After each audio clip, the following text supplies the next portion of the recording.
یہ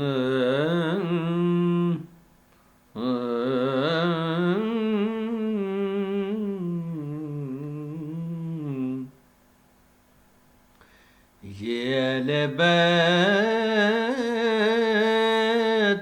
کی چکی سے چال سیکھی ہے، یہ اہل بیت کی چکی سے چال سیکھی ہے۔ یہ کاف ردیف کی نعتیہ غزل ہے اور اس کا ایک شعر،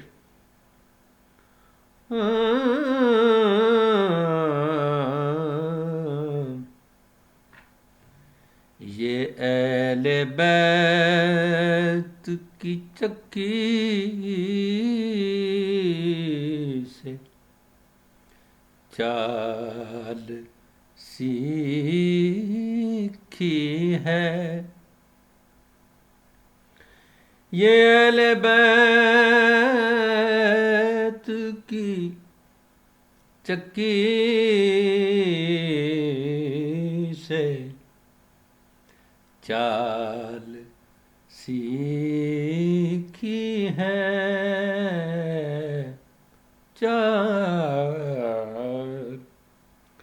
چال سیکھی ہے، رواں ہے بے مدد دست، آسیائے فلک۔ اس میں جدت اور ندرت بھی ہے اور برنگ حسن تعلیل ہے۔ یہ اہل بیت کی چکی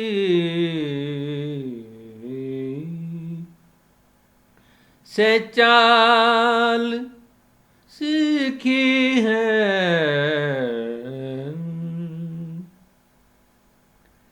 رواں ہے بے مدد دست،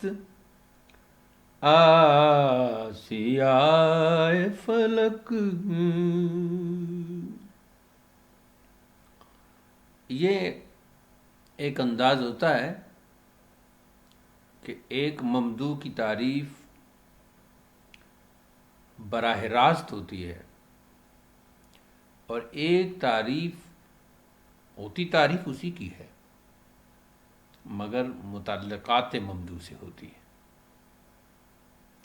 تو یہ شعر اہل بیت کی شان میں ہے، اور اہل بیت کی شان چونکہ رسول اللہ صلی اللہ علیہ وسلم کی شان سے ہے، لہٰذا اہل بیت کے بارے میں بھی کچھ کہنا، ان کی مدح سرائی کرنا، یہ بھی متعلقات نعت میں آتا ہے۔ تو یہ شعر بہت ہی خوبصورت شعر ہے جی، اور اس میں چکی اور چال، اس میں جو چے ہے، چکی کی مناسبت سے چال، ایک تو ہے نا کہ اس کی معنوی جہت ہے، لیکن اس میں ایک وہ ساؤنڈ بھی ہے، اور آسیائے فلک کیسے بے مدد دست چل رہی ہے، اس کی تعلیل یعنی حسن تعلیل، شاعرانہ توجیہ، وہ اہل بیت کی چکی کی چال قرار دی ہے۔ سبحان اللہ۔